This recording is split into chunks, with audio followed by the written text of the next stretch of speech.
Praise the lord. ప్రతిరోజు దేవుని యొక్క కృపావార్త కోసం మనం ఎదురు చూడటం చాలా ధన్యకరం. ఈరోజు వాగ్దానాంశముగా కీర్తనల గ్రంథం 32వ అధ్యాయం 7వ వచనం. నా దాగుచోటు నీవే, శ్రమలలో నుండి నీవు నన్ను రక్షించెదవు. ఎంత గొప్ప మాట భక్తుడు ఇక్కడ పలుకుతున్నాడో మనం చూస్తున్నాం. నా దాగుచోటు నీవే ప్రభువా, నాకు ఎన్ని శ్రమలు వచ్చినా ఎన్ని భయాలు వచ్చినా నీవే నన్ను రక్షిస్తావు అని కీర్తనాకారుడు అక్కడ మాట్లాడడం మనం చూస్తాం. మనకెన్ని క్లిష్ట పరిస్థితులున్నా, ఎన్ని భయాలున్నా మన దాగుచోటు ప్రభువై ఉండాలి, మన దాగుచోటు క్రీస్తై ఉండాలి. ఆయనే మనల్ని రక్షించేది. నాకు భయం కలుగుతుందండి, నన్ను రక్షించేది ఎవరని అనుకుంటున్నావా? లేదా సాతాను పెట్టే భయాలకు భయపడుతున్నావా? కొన్ని సమస్యలు పెట్టే భయాలకు భయపడుతున్నావా? ఈరోజు ఈ వాక్యం వింటున్న నీకు పరిశుద్ధ గ్రంథం తెలియజేస్తుంది, నీ దాగుచోటు ప్రభువు అయితే ఆయనే నిన్ను రక్షిస్తాడు. అడవికి రాజు ఎవరు? సింహము కదా. ఒకరోజు సింహం ఆకలిగా ఉన్నప్పుడట దాని ముందు నుండి ఒక కుందేలు వెళ్తాం చూసిందట. సింహానికి కుందేలు సరిపోతుందా? నాకు తెలిసి దానికి అసలు సరిపోదు. కానీ సింహం ఆకలిగా ఉంది. ఎప్పుడైతే ఆ కుందేలుని చూసిందో దాన్ని వెంటపడడం ప్రారంభించింది.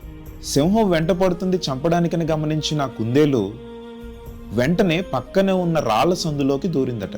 కుందేలు చిన్నగా ఉంది కాబట్టి రాళ్ల సందులోకి వెళ్ళగలిగింది, కానీ సింహం ఆ రాళ్ల సందులోకి వెళ్ళలేకపోయింది. ఆ బండ చుట్టూ, ఆ రాళ్ల సందు చుట్టూనే తిరుగుతూ ఉంది, కానీ కుందేలు బయటికి రావట్లేదు, సింహం లోపలికి పోవట్లేదు. సింహానికి ఆకలి మరీ ఎక్కువ అవుతుంది, అరుస్తుంది. కుందేలు ఎప్పుడు బయటకు వస్తుందా, దాన్ని చంపుకు తిందామా అని ఎదురు చూస్తూ బయటే ఉంది. కుందేలు ఎంతసేపటికి బయటకు రావట్లేదు, ఎందుకంటే తను ఎక్కడున్నా అక్కడున్న పరిస్థితులను బట్టి జీవించగలదు. ఇంకా సింహం చూసి కుందేలు వచ్చేలా లేదని చెప్పి వెళ్ళిపోయిందట. ఇప్పుడు సింహం బలమైనదా, కుందేలు బలమైనదా?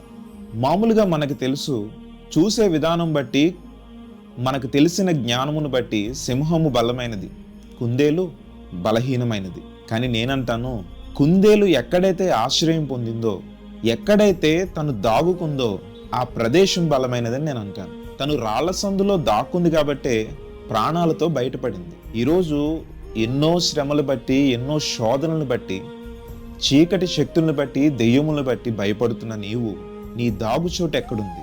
నీ దాగుచోటు సరైనది అయితేనే నీ భయాలన్నీ పోతాయి. నీ దాగుచోటు సరైనది కాకపోతే సాతాను భయపెడుతూనే ఉంటుంది. నీ దాగుచోటు క్రీస్తై ఉండాలి, అప్పుడే ఆయనే నిన్ను రక్షిస్తాడు. ఈ విధంగానే పరిశుద్ధ గ్రంథంలో నుండి మనం చూస్తే, అబ్షాలోము దావీదుని ఏ విధంగానైనా సంహరించాలి అని అనుకుంటున్నప్పుడు అహీతోపేలు అబ్షాలోముకు ఒక ఐడియా ఇస్తాడు. దావీదు ఇప్పుడు బలహీనంగా ఉన్నాడు, నేను వెళ్ళి దావీదును భయపెడితే తన చుట్టూ ఉన్న ప్రజలంతా కూడా మన వైపుకు వచ్చేస్తారు. మనం దావీదును సంహరించి ఆ చుట్టూ ఉన్న ప్రజలను మన వైపుకు తిప్పుకుందామని ఒక చెడ్డ ఆలోచన అబ్షాలోము ముందు పెడతాడు. అదే సమయంలో ఈ అహీతోపేలు ఆ యొక్క ఆలోచన చెప్పిన తర్వాత అబ్షాలోము హూషై దగ్గర కూడా ఇది సరైనదేనా అని రెండోసారి విచారణ చేస్తాడు. అప్పుడు హూషై అంటాడు, ఈసారి అహీతోపేలు చెప్పిన ఆలోచన సరైనది కాదు. నీ తండ్రి చుట్టూ ఉన్నవారు బలాఢ్యులు, వారంతా కూడా పిల్లలను పోగొట్టుకున్న ఎలుగుబంట్ల వలె వాళ్ళ మనసు రేగి ఉంది. ఈ సమయంలో మనం వారిని డిస్టర్బ్ చేయడం మంచిది కాదు అని అబ్షాలోముతో చెప్తూనే ఇంకొక మాట అంటాడు, నీ తండ్రి జనములతో బస చేయడు, అతను సెపరేట్గా తన ఒక గుహనందో మరి ఏదో స్థలమునందో అతను దాగుకొని ఉంటాడు. నీ తండ్రి యుద్ధమందు ప్రవీణుడని నీకు తెలియదా అని హూషై అబ్షాలోముతో అంటాడు. దావీదు మొదటి నుండి కూడా ఒక శ్రేష్టమైన దాగుచోటుని కలిగి ఉన్నాడు, అదే దేవుని సన్నిధి.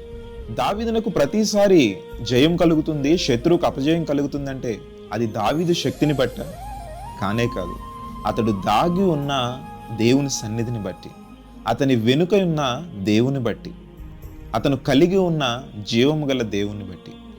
మరి ఈరోజు నీ దాగుచోటేది? దేవుని సన్నిధా లేక లోకమా? నీకు భయము కలిగినప్పుడు, నీకు శోధన కలిగినప్పుడు నీవు దేవుని సన్నిధిలోకి వెళ్తున్నావా, లేదంటే లోకానుసారమైన క్రియలకు లోబడుతున్నావా?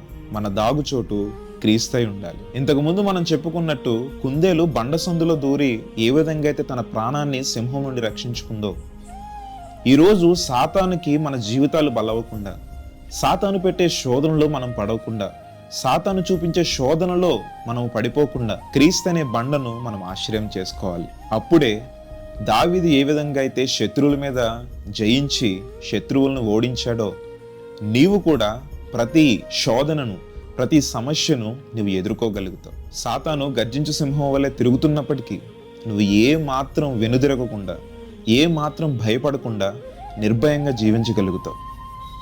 మరి ఈరోజే క్రీస్తును నీ సొంత రక్షకునిగా అంగీకరించి క్రీస్తును నీవు దాగుజోటుగా చేసుకుంటే ప్రతి శోధన నుండి విజయాన్ని దేవుడు నీకు అందిస్తాడు.